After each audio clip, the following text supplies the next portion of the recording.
discusión de cara al 25 de mayo, fecha en la que Venezuela celebrará elecciones del Parlamento venezolano, de gobernaciones y también de consejos legislativos, y ha generado un debate interesante en el país, en el que, bueno, por supuesto todos se están organizando de cara a este proceso y hablando de la importancia de no abandonar los espacios en los que ya fueron conquistados, caso de 4 gobernaciones, caso de los diputados que están en el Parlamento hoy, en el Parlamento electo en el año 2020, pero también de continuar en la ruta electoral a pesar de las adversidades. Sin duda una de las organizaciones políticas que tiene ese debate más público hoy es Primero Justicia, donde lamentablemente, bueno, el debate no pasó más allá de lo político a lo personal. Eso también es una realidad que pueden verificar en redes sociales. Esto ya pasó a señalamientos personales, que lo vimos también en otro momento, por cierto, de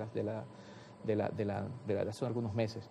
¿Qué está pasando a lo interno? ¿Cómo se encamina ese debate y se enmarca precisamente en esta coyuntura donde luego del 28 de julio hay sectores que tienen esa incertidumbre de las condiciones y la forma como se va a participar ahora en una elección? Mira, Carlos, yo creo que la palabra, el debate que está planteado hoy, otra vez el debate de no votar o no votar. Y yo creo que el debate no es ese. El debate es cómo hacemos para participar.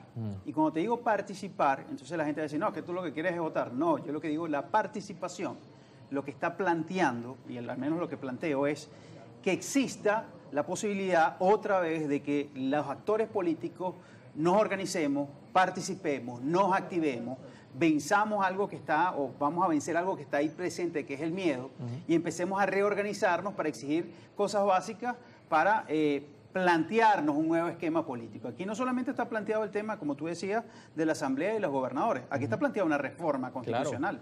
Claro, que probablemente le toque a esa asamblea porque es que además una discusión... porque, por cierto, una reforma constitucional que dice que va a cambiar los gobernadores y los alcaldes. Si tú estás planteando una reforma constitucional para los gobernadores y alcaldes, ¿para qué vas a hacer elecciones de gobernadores y alcaldes? O sea, es lo que yo diría en este momento. Pero más allá de eso, está planteada una reforma constitucional que es algo distinto a simplemente tener un gobernador o un alcalde, es algo más profundo. Entonces, ¿qué vamos a hacer? No vamos a participar allí, no vamos a discutir, no vamos a, por ejemplo, pedir lo mínimo que en este momento quisiera pedirle al país, pero especialmente a quienes están en el poder. Háganos conocer cuál es el proyecto de esos 80 artículos que pretenden reformar. O sea, ¿dónde está ese proyecto que usted se lo entregó a una comisión nacional? El señor Maduro se lo entregó a una comisión nacional. ¿Dónde está el proyecto? Los ciudadanos deberíamos conocer el proyecto, de qué se trata eso, para empezar a hacer una discusión, porque yo quiero participar ahí, yo quiero ver de qué se trata eso, yo quiero ver si hay cosas que yo pueda estar de acuerdo y cosas con las que no voy a estar de acuerdo. Pero además hay cosas que las que yo quisiera quizás proponer. Entonces, si se va a plantear aquí una reforma constitucional, como ya la están planteando, entonces yo quiero también participar. Por eso es que la palabra clave en este momento es participar. Participar, porque eso es lo que te permite organizarte, lo que te permite debatir, lo que te permite que tu idea pueda escucharse, lo que te permite exigir incluso espacios de participación y condiciones de participación. Yo diciendo, bueno, yo más tengo y me quedo en mi casa, cosa que lo he hecho en lo particular en muchos momentos de la última década, me quedo en mi casa y yo sé que eso no termina llegando absolutamente a nada. Claro, por eso yo creo que hay que participar, hasta participar para pedir condiciones, hasta participar para saber qué va a pasar con las tarjetas, para saber qué va a pasar con... Bueno, yo puedo, o sea, participar implica incluso saber si la página del CNE algún día va a estar otra vez al aire o no va a estar al aire para yo conocer efectivamente lo que está pasando allí. Entonces... Eso es el planteamiento además básico. Está la duda de cómo se van a inscribir los candidatos si no hay página, ¿no? En un sistema... Si no hay sistema, si no hay página. Es decir, pero si yo decido quedarme tranquilo en mi casa y ni siquiera levanto mi voz para decir lo que yo creo que debería pasar o exigir cosas que yo creo que son necesarias para tener un país alternativo y tener un país mejor, pues entonces no estoy haciendo nada. Si el plan es quedarme en mi casa sin hacer nada, simplemente quejándome de la oscuridad, creo que no voy a hacer nada. Ahora, por eso es que nosotros hablamos, o al menos yo hablo, de participar. Y participar también incluye el hecho de pensar votar, pero para votar primero tienes que tener condiciones. Y yo creo que eso es lo que hay que reclamar. Esa es la primera discusión. Pero para eso tienes que estar en la discusión, para eso tienes que meterte en la discusión y para eso tienes que buscar activar a la ciudadanía y para eso tienes que buscar organizar el espacio político y para eso tienes que lograr consenso. Y eso no lo vas a hacer absteniéndote de absolutamente todo. Claro, esto significa, o Ángel Medina considera que esta postura de participar significa romper con el liderazgo de la oposición, porque quienes se oponen a esta idea de participar, como está pasando en interno del debate de Primero Justicia, dicen, bueno, es que están quebrando el liderazgo de la oposición, se apartaron de la plataforma unitaria. Es que yo creo que nadie puede oponerse a la participación. O sea, si yo te digo, mira, vamos a reorganizarnos, vamos a tratar de vencer el miedo, vamos a cuestionar que hoy hay personas que están detenidas por razones políticas, vamos a exigir que se produzca la liberación de esas personas, vamos a exigir qué va a pasar con las tarjetas de los partidos políticos, vamos a exigir que se acaben las inhabilitaciones. Un político me diga, no, yo no quiero hacer nada de eso, entonces no sé qué me está diciendo. O sea, un político, además de la oposición, que me dice, no, yo no quiero hacer nada de eso, yo no quiero reorganizar a la sociedad. Yo no sé, yo no sé si realmente está haciendo una acción de oposición. Por eso te digo, ahora, si tú lo llevas al escenario más básico, ¿votar o no votar? No, yo no voto, yo sí voto. Votar es un derecho. Tú puedes usarlo o no puedes usarlo. Ahora, yo como actor político, lo que me corresponde es participar para organizar y poder blindar los derechos de los ciudadanos, y uno de esos derechos es el voto, y poder hacer que se respeten los derechos de los ciudadanos, que en muchos casos han sido respetados en este país. Claro, no se puede criminalizar el derecho, ¿no? Porque algunos han planteado abiertamente que el que vote no está con la gente. Pero tampoco se pueden negar los derechos. Claro. Y yo creo que ahí es donde va el tema de la participación.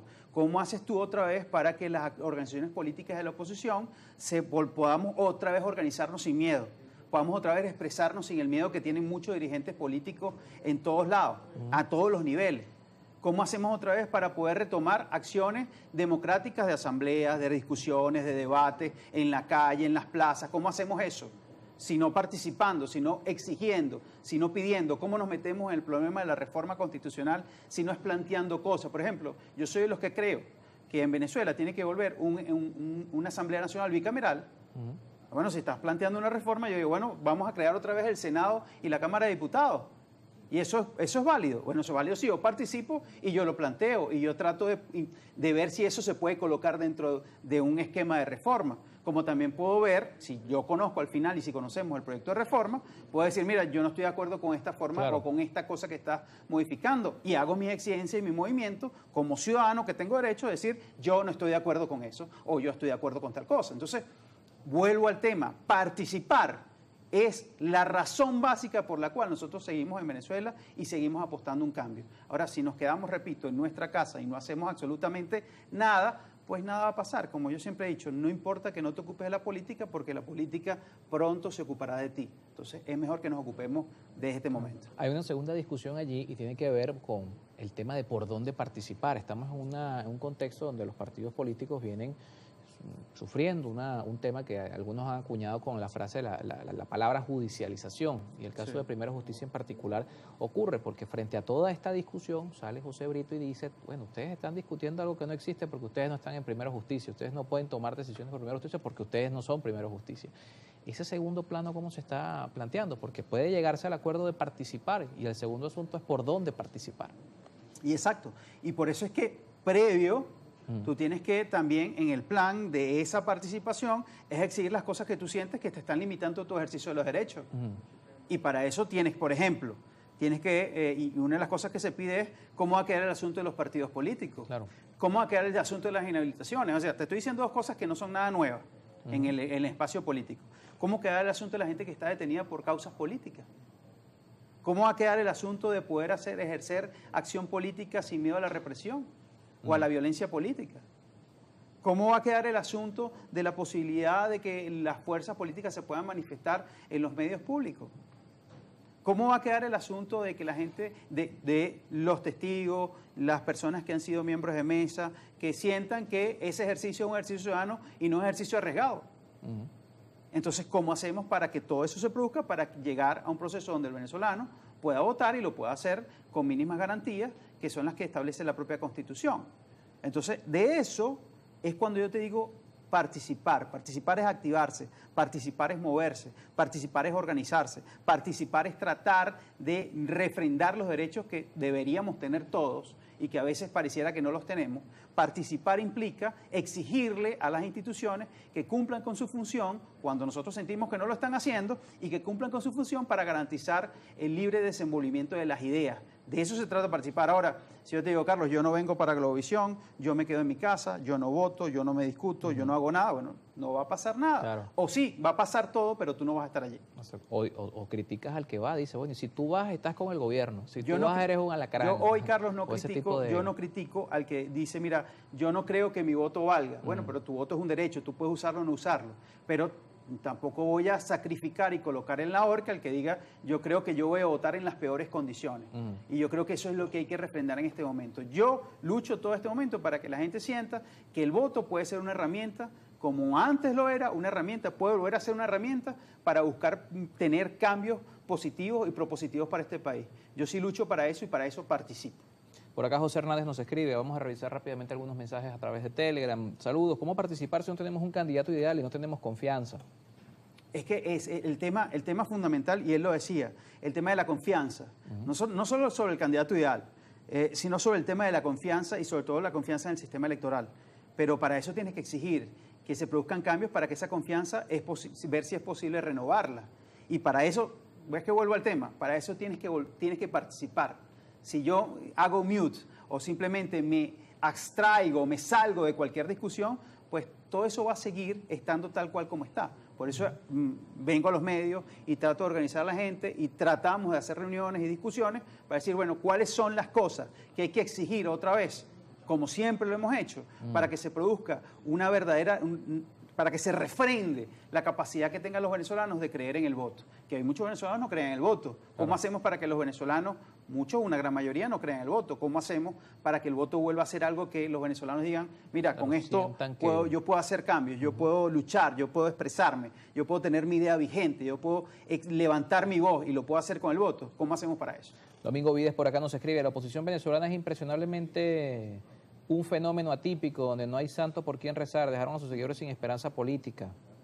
Bueno, todavía quedan liderazgos. Es una opinión, no la comparto, pero bueno, es una opinión. Lo que no se puede exigir o que no pudiera esperar yo es que diga, bueno, usted no debería existir, usted no debería tal. No, es una opinión. No la comparto, pero es una opinión. Por aquí dice Romel Silva, para participar en las próximas elecciones hay que ir por lo más básico. Los testigos de mesa, ¿cree usted que están dispuestos después de lo ocurrido el 28 de julio? Lo dijimos aquí, hay muchos testigos, miembros de mesa, movilizadores, que no solamente fueron en algunos casos detenidos y ya gracias a Dios una buena mayoría está liberado, sino que muchos tienen temor. ¿Y cómo tú ejerces la democracia con temor? Ese es el gran problema. O sea, ¿cómo tú liberas a un país de un miedo a expresarse políticamente? Bueno, tienes que empezar poco a poco desmantelando ese temor, y ese temor te lo ofrece solamente las garantías. Y por eso tienes que exigir garantías para el ejercicio político y el ejercicio de la expresión de las ideas. Nos toca cerrar, lamentablemente se nos quedaron muchos mensajes por leer allí en Telegram. Una última cosa antes de cerrar, el tema de la unidad. Porque podemos llegar al escenario donde, bueno, se decida participar, pero hay dos antecedentes interesantes, 2020 y 2021, donde la imposibilidad de que la oposición o las oposiciones se encontraran en una sola candidatura llevó a que sí, se participó, pero no se logró un resultado mejor en el caso, por ejemplo, de las gobernaciones. Y esto es un ejercicio que aplica para la Alianza Democrática y para la Mesa de la Unidad, para la Plataforma Unitaria, de haberse puesto de acuerdo en algunos estados. Por ejemplo, si en Monagas hubiesen apoyado al candidato de la Plataforma Unitaria, fueran gobierno en Monagas, pero si fuera en Anzoátegui, fueran gobierno en Anzoátegui con la Alianza Democrática. ¿Cómo ve esa capacidad hoy? ¿Más compleja o pudiese llegarse a...? Yo creo que siempre habrá capacidad. Evidentemente hay unas diferencias que son obvias en el espacio político venezolano, y creo que los venezolanos saben en buena medida quién es quién en la política venezolana. Y yo lo que apuesto es que entre los que de una forma u otra hemos planteado una ruta de negociación alternativa, de plantar en buenos momentos cara a lo que sentimos que está mal, bueno, tenemos que ver cómo logramos la mayor unidad posible. Y que los venezolanos al final decidan. Aquí no hay problema si hay 5 o 7 opciones. Al final, y lo hubo el año pasado, hubo hasta 6 opciones. Al final los venezolanos saben quién es quién y saben dónde pueden apostar sus esperanzas y dónde pueden colocar sus fuerzas. Gracias por acompañarnos esta Gracias, mañana. Carlos. Ángel Medina con nosotros en estudio, 7:15 de la mañana. Gracias a quienes participaron en Telegram. Por acá se nos quedó pendiente Jesús Nadales, Luis Manuel Vázquez, José Luis Quintero, Julio Atías, Darwin Escalona, Arturo Granados y otros más que por acá nos escribieron. Saludos también a Betty y Alfonso Barrios, que nos escriben a través de las redes sociales. A la pausa con nuestro compañero Fernando Jauregui.